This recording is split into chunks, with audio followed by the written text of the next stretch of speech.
Happy New Year and welcome back to more bite-sized news, giving you more to chew on. And guys, chew on this. Cosmic Book News.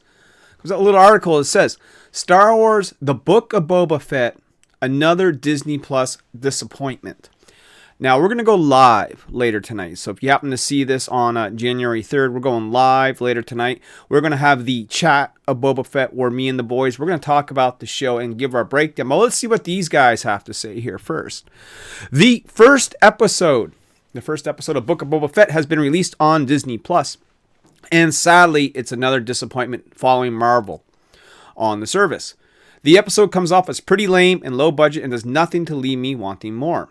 The character of Boba Fett comes off as weak and unable to lead, and the opposite of how the character was portrayed in previous appearances. Why would I want to continue to watch this story? So let's pause right there. You're going to hear me echo some of this later tonight because it's true, right? What they're saying, I repeated to my D&D group just last night. Boba Fett is supposed to be the most dangerous, notorious bounty hunter in the galaxy, and he got punked off in his own show. It was horrendous.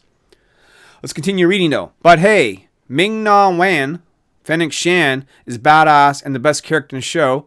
It's her I want to watch.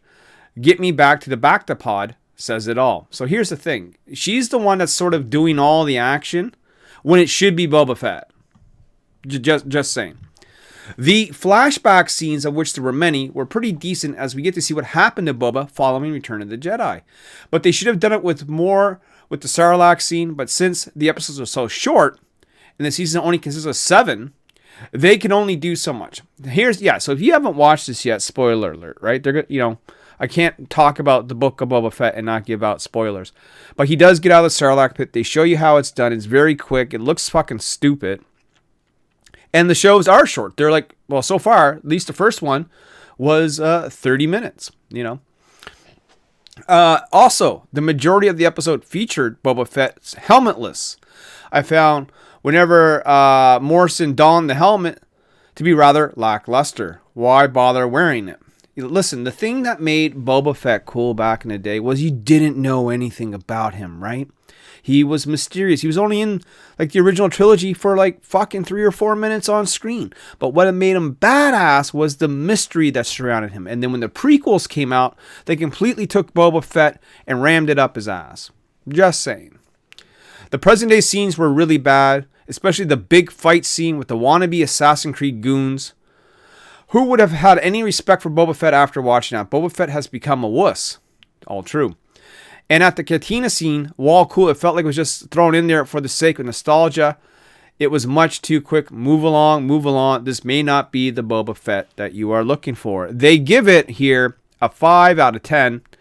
Boba Fett also has received 85% on Rotten Tomatoes critics score. And for the audience score, it looks like an 81%. The Mandalorian had a 93% and an audience score of 91. Now look, if you were to compare the first episode of Book of Boba Fett to the first episode of The Mandalorian, which is better? I mean, be honest, right? Which is better? And here's just some feedback of people here on the Twitter, seeing what they think. Pretty much echoing what Cosmic Book News is saying. And I know there are people out there, because I've talked to them, that absolutely loved the first episode. I thought it was average. It could have been so much better. It should have been so much better. The thing is that you do not want to ruin Boba Fett. If you're going to do something on Boba Fett, first of all, it should have been a movie. Second of all, it should be the most badass thing you've ever seen. It shouldn't be some fat, bald, old man getting punked off in the middle of the street. But hey, what do I know, man? I'm just some dude, right? I'm just some dude in Canada. But I'll tell you this. If it doesn't pick up, I'm probably going to end Disney Plus. Just saying. I mean, I only get Disney Plus when these Star Wars shows come out. And if they're going to punk me off like that, then maybe, I won't give them my hard-earned dollar. But guys, I want to know what you think. Let me know down in the comment section below. Was Boba Fett a pass? Was it a fail? What would you give it out of 10? I would say, the score that they gave it was fair, but I'm actually going to go a point lower and do 4 out of 10. You're going to hear my reasons why live again later tonight right here on this channel. So please do subscribe, hit the bell icon, Get notified, and we'll all see you again for more bite-sized news coming up real soon. Peace.